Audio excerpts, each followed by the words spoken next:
evening, everyone who may be on. My name is Dennis Misigoy. Merry Christmas Eve's Eve. Yeah, it's the day, man. December 23rd. Trying to do this late night. I gotta work on these time slots, man, figure out what works best. You know, juggling the real life sort of stuff is always fun. But again, to introduce myself, my name is Dennis Misigoy, Libertarian running for U.S. Senate here in the state of Florida. And, here to talk and communicate with you guys, to reach out and see how we can, share the message and talk about what's going on, and help people understand why this is so important, why we cannot wait to move on from the old parties, from the two-party system, this cartel that has dominated our political system for now 150 years, give or take. Between the Republican and Democrat Party, obviously things have gotten a lot worse as time has progressed on, and we're here to talk about it and understand why. One of the things big I've been talking about a bit has been the NDAA passed the Senate very recently, passed the House a little while before that, and to me it's particularly significant. One, because as a libertarian, we recognize everything that's going wrong as far as foreign policy, not just the foreign policy being misguided, but also the things that cascade out of it. Again, the average American, it may not directly affect their life that we're killing hundreds of thousands, if not over 1 million or so people out in the Middle East and other places in the Muslim world and wherever else.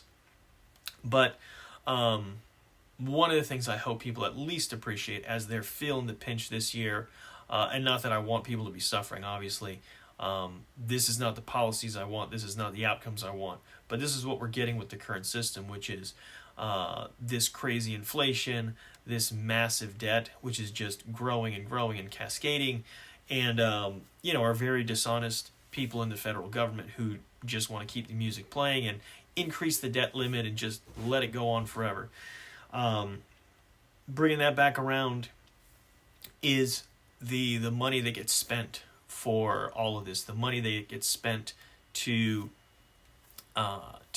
fund the military-industrial complex.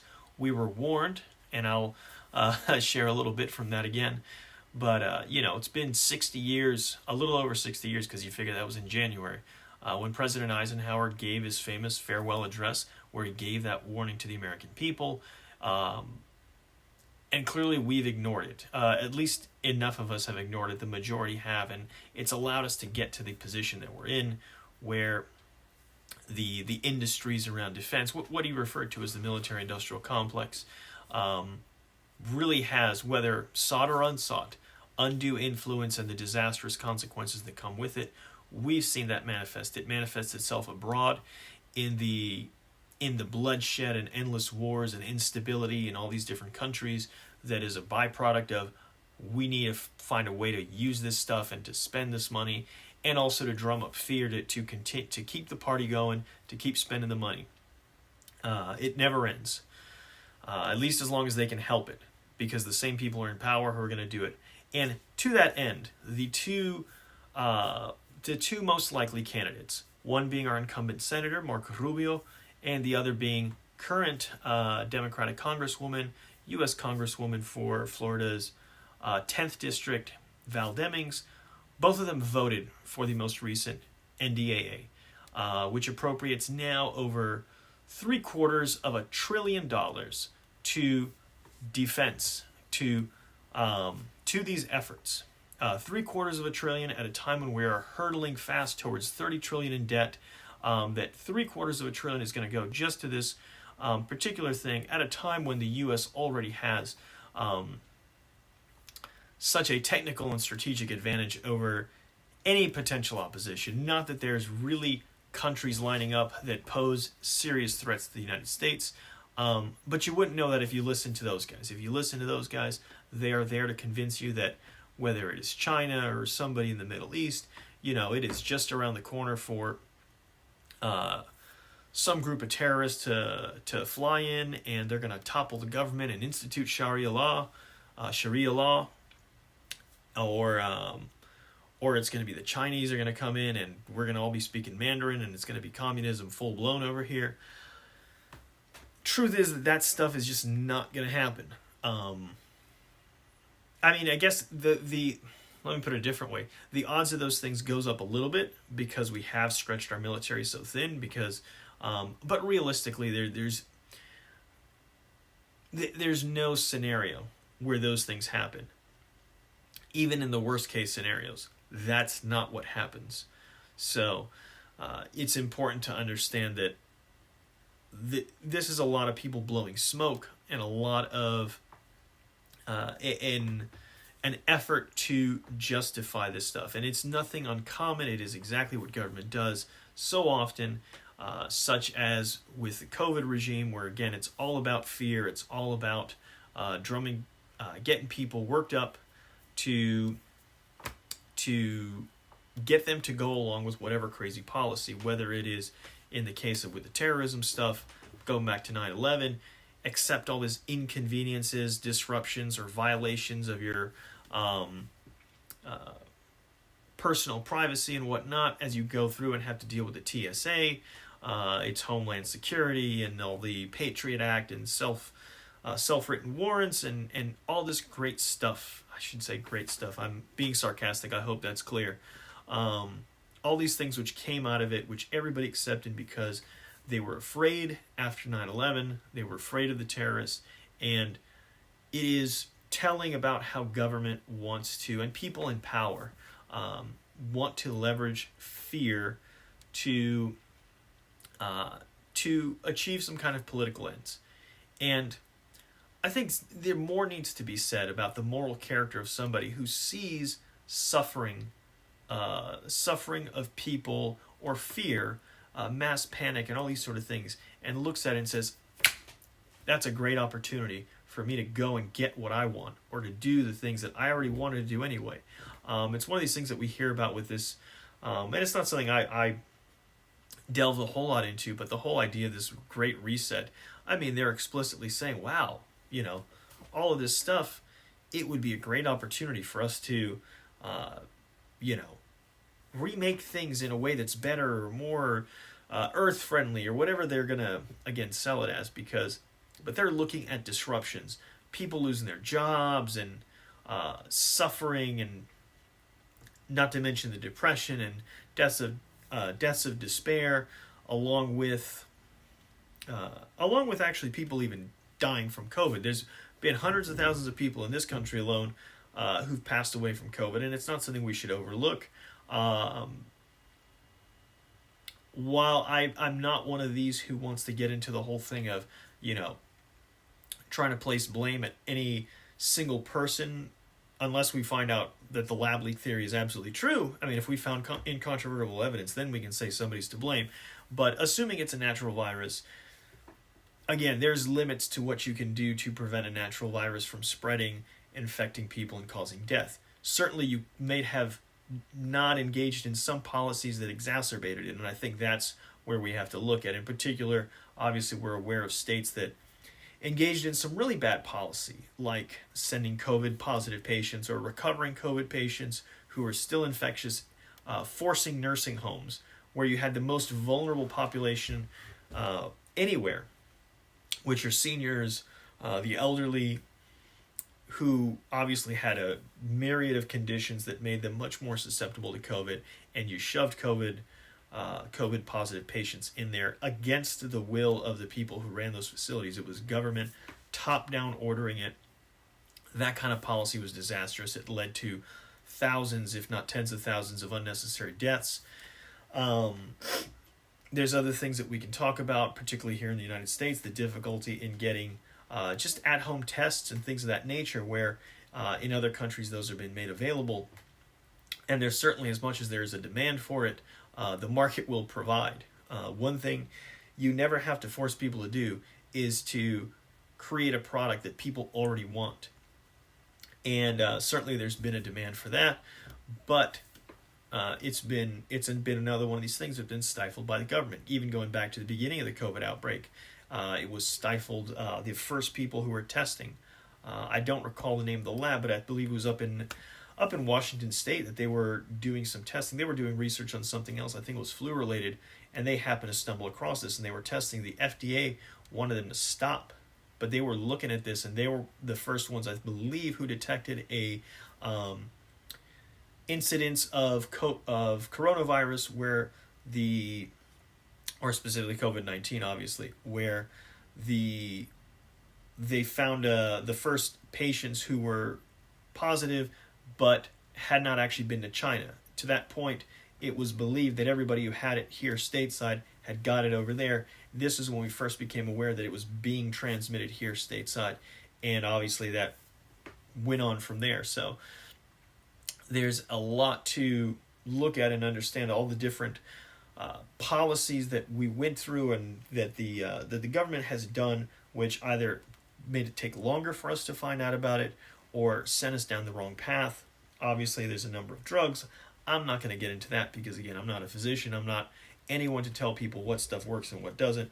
But the fact, again, that you have this top-down bureaucracy that dictates to people what they should and shouldn't do versus allowing more of a, what's the word I'm looking for, decentralized model. The market model, where somebody says, look, certain physicians who do certain research say, I think this will help. And we've seen that with certain medications where a lot of people are very derided for using them, but a lot of physicians have used them, prescribed them to patients, and had tremendous success with them.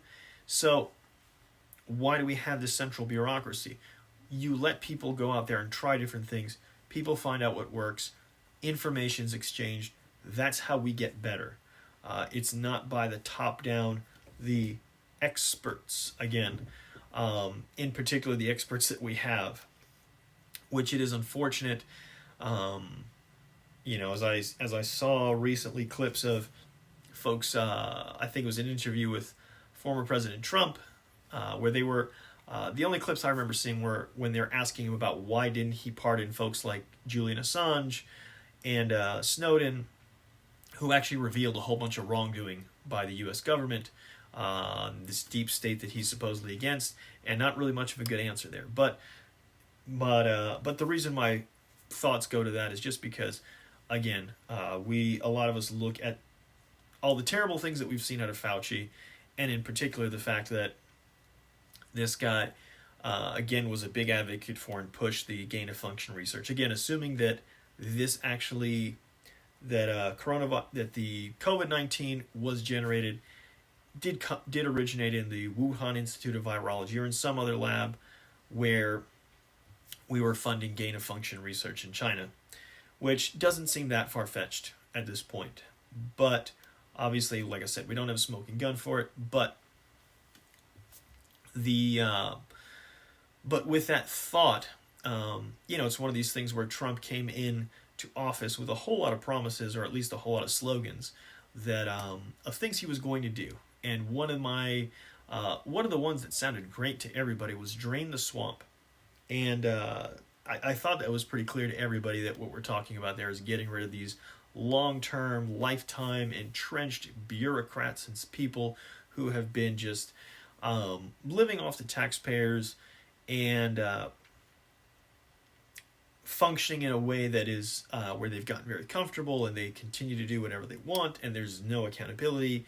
And even really just even if for no other reason than you think about just innovation and finding new ways of doing things, you need to move on from certain people after a certain amount of time. And ideally, the government shouldn't be anyone's long-term employer.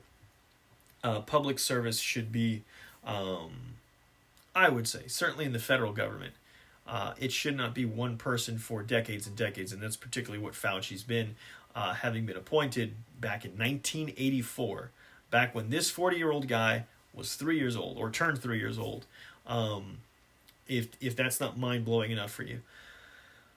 He had a bad record with some other pandemics, such as AIDS, and but has retained his position. It would, if Trump had stuck to that drain the swamp slogan, if he had lived up to that, Fauci, rather than getting the money to restart funding gain-of-function research, which had stopped under the Obama administration, instead of doing that, he could have got at least ceremoniously retired, rather than, getting actually fired for what he's done wrong in this situation. Again, the guy is way past the normal retirement age. He's been in the federal government for decades, had already been in for decades, and at this point, again, if all that's not bothersome enough to you, is the highest paid federal government employee, making over $400K off your tax dollars to come up with experiments to kill beetles or push for gain of function research. So had we not gone down that path, we wouldn't have had to we wouldn't be where we are, in a number of ways.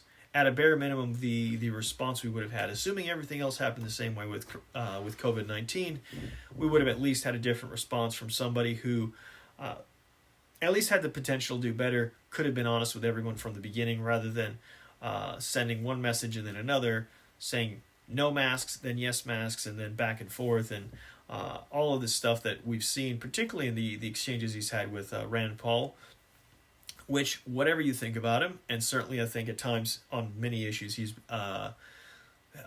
done less than what we would like to see from him, particularly from the libertarian standpoint, from those of us who came into this ideas and this movement originally from having seen his father's campaigns and being inspired by what he said and what he did.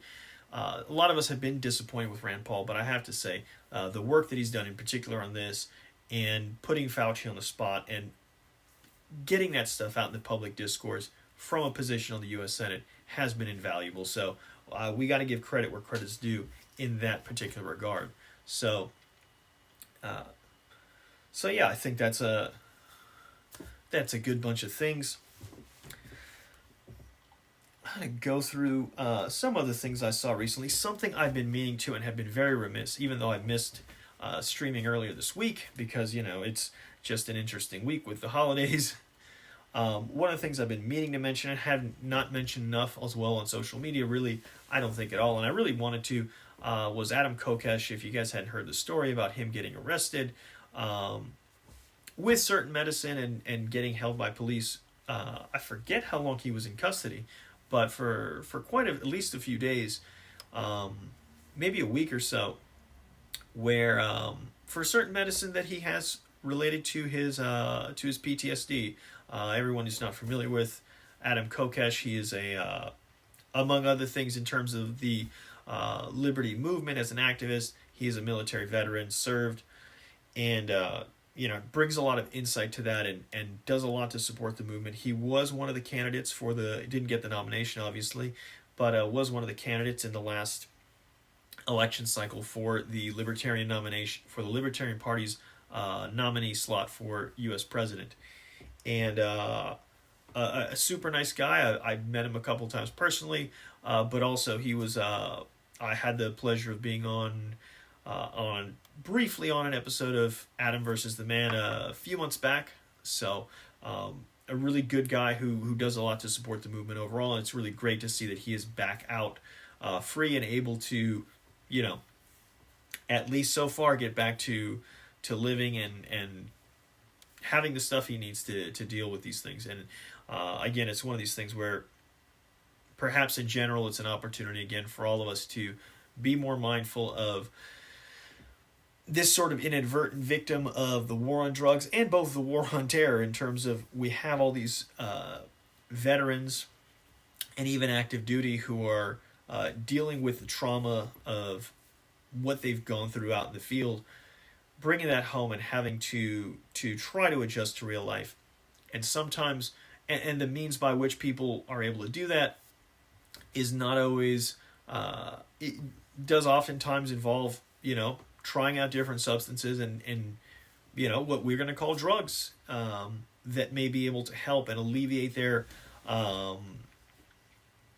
condition and the stress that they're dealing with. So having, again, the war on drugs on top of this just creates, again, exacerbates the trouble of this, where now people who fought and served for this country, just trying to deal with the problems that they have as a result of that, are not able to do it. And so now, so it's important for us to be able to help those guys out rather than what we have right now, which is, now they're liable to get thrown into prison or whatnot for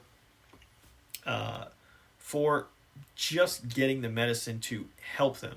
And I got a comment right now from Mohican, who's actually saying he's another example of it. A vet with PTSD, cannabis saved his life. And I know a lot of people who swear by cannabis. I'm not a person who's had to deal with it myself, but that's the whole point, is that, and I think what we really get into the trouble with, particularly what has gone on with the drug war, is that a lot of people take the narrow perspective that they have from their own lives and don't see a bigger picture. And for me, it's one of the things I try to always be mindful of, is that it's not about me and it's not about what I think or that everybody needs to live like me. Everybody's not me. Everybody's facing different challenges and different struggles in life. And this one in particular is one that we do have a lot of awareness for and we should have a lot of sensitivity for. And there really should never be a barrier to people having what they need to deal with this this kind of situation with, and let me say it even more broadly, with any problem. Post-traumatic stress is one kind of problem. Any sort of mental health issues can be different sort of problems. And nobody should be blocked from any solution they want to look for. They should be free to do it. Just the same way where problems of other issues like self-defense and whatever, people should be free to have the means. It should never be a crime. And that goes back to a very basic libertarian idea that nothing should ever be a crime unless you're violating someone else's rights. No victim, no crime. A sick person who has whatever kind of condition, seeking out medicine to help them, if not cure, then at least to cope with and to deal with the symptoms, to deal with the condition. That at a bare minimum is something that everybody, that government should never be in the way of. It's not the proper function of government. The proper function of government is to uphold your individual rights to life, liberty, and property, never to infringe upon them for any other reason. It's certainly not as something as shallow and misguided as kind of this societal norms of you should or shouldn't be able to consume this substance. And it really does boil down to that. It's not really about safety. When you really stop and think, and other people have done more of the math and figuring it out, but all of the cascading negative effects of things like the drug war, that really, even if you were saving some lives by stopping some small number of people from doing drugs, there's so much other death and suffering and problems that are being created by this policy that it's just a no-brainer. You're doing infinitely more harm than good. It was the same thing with alcohol prohibition. It's the same thing with drug prohibition today, and it's got to end. It's got to end. And unfortunately, there's no will to have it end, because the folks that keep on getting elected here are the ones who are supporting it, support that infrastructure, that mission within the government, and they don't see a problem. They come from a fundamentally different point of view about the role of government in people's lives, and not the idea that government's power is limited to what we as the people. They don't view people as the source of government's power. They believe that government has the power to do whatever it wants, and it should do whatever it can to make things better. And it then becomes just an argument about whether government should or shouldn't do this.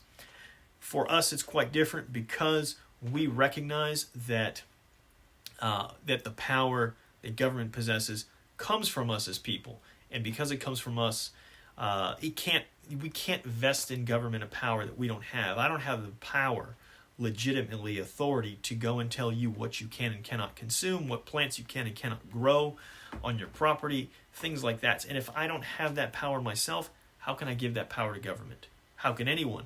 Even if there's 100 of us, not even 100, 1,000, 1,000,000, 100 million, in no scenario is there enough of us, because none of us individually have that power. None of us can grant that power to anyone else or to any other entity.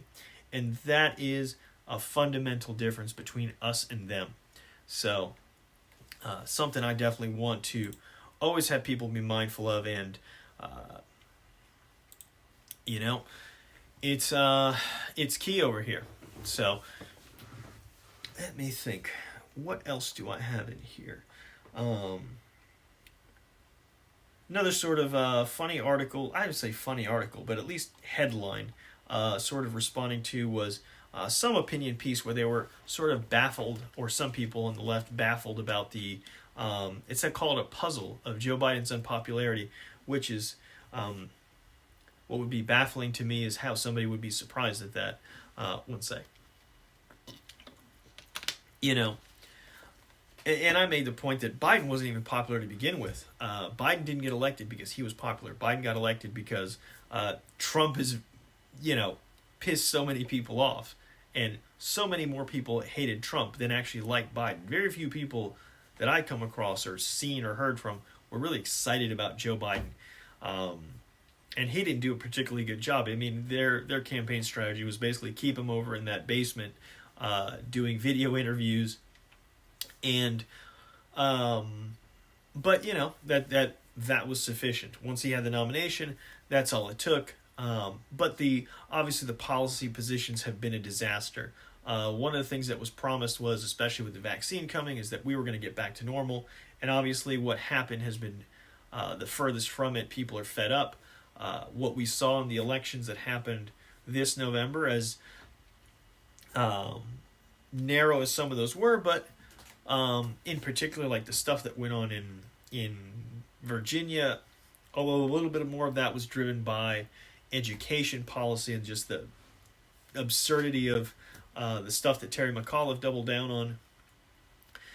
Still, it should be, warning signs should be flashing for folks, realizing that if Democrats continue on down this path and continue to just double down on the side of COVID lockdown and fear and mandates and all this stuff, it is not going to go well for them going forward. Because,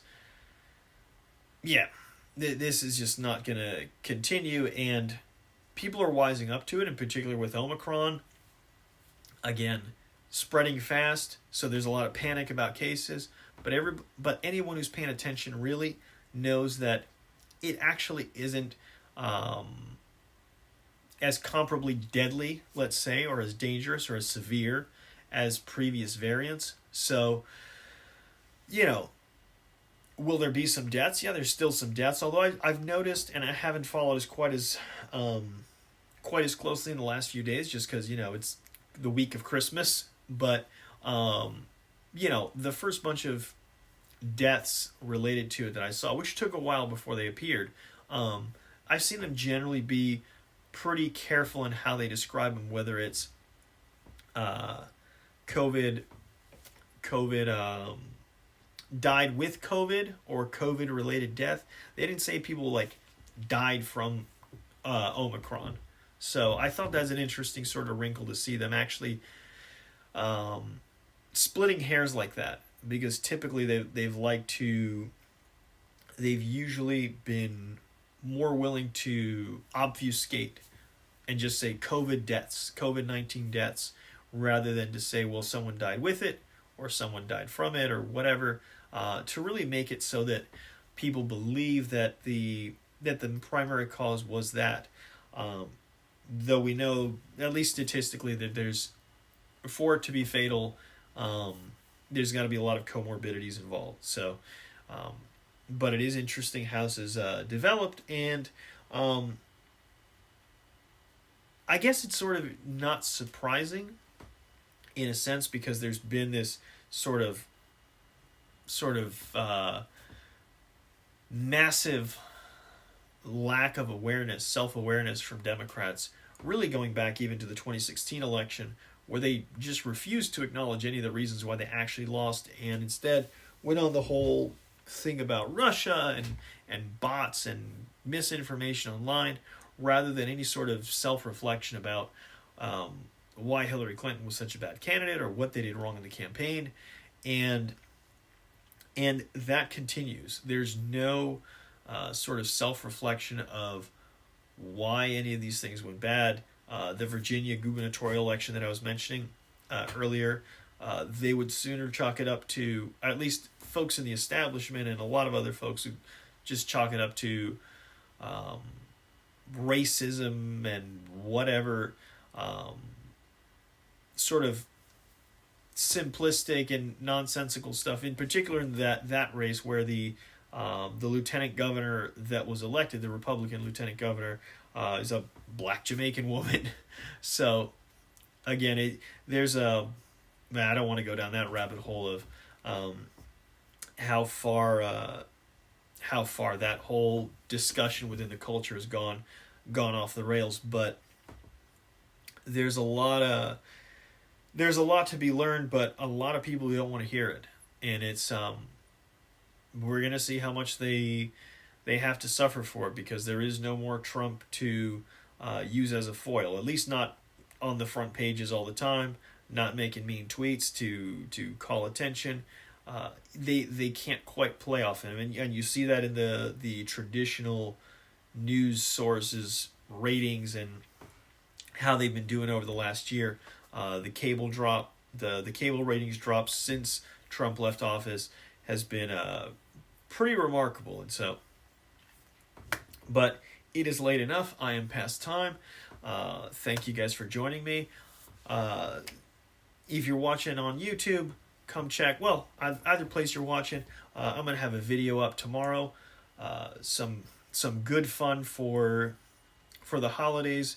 Recognizing the great Christmas gift given by again our two-party cartel representatives in this race.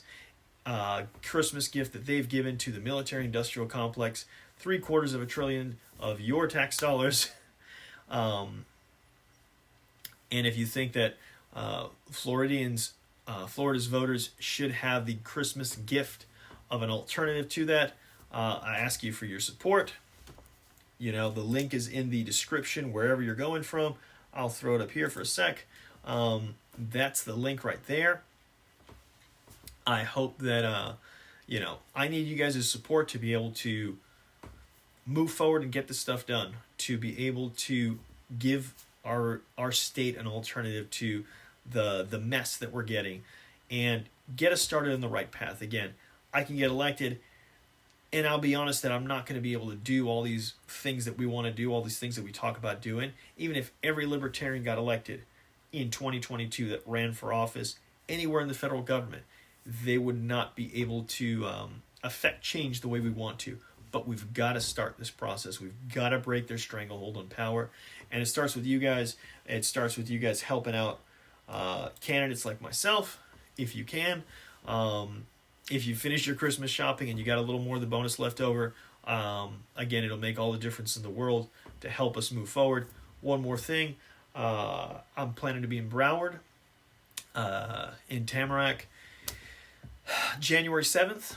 January 8th should be Volusia County. I don't have the date in front of me, but I need to go start posting up events on the website again. February, I believe I'll be at the Seminole County meeting, plus the LPF state convention will be in February as well. So definitely, if you're in South Florida or Central Florida, opportunities to get together with me. Stay tuned, and we'll keep talking about them. And hopefully, if you're in one of those places, we'll get together. I'm going to make some time. I promise I'll make some time to get to Northern Florida as well. I've been neglecting, and time to do a little better on my end. But again, this is the challenge of not being a professional politician who can just spend all his time campaigning. I got to live real life, and at the same time, and that's the challenge. But again, that's the whole point. Is part of it is that we don't want those people who are from that class who are obsessed with power. We don't want them in power. We don't want to have those people. We want normal people who live regular lives, who aren't so desperate for power that they will do anything so that they can get that power that they are ready to abuse, that they want to have and to control other people's lives. So that's the difference. That's why I need your help. So please help out if you can. My name is Dennis Misigoy, and I'll talk to you guys after the holiday. Merry Christmas. Enjoy the family time. Enjoy the days you get off from work, and have a great time, man. See you guys soon.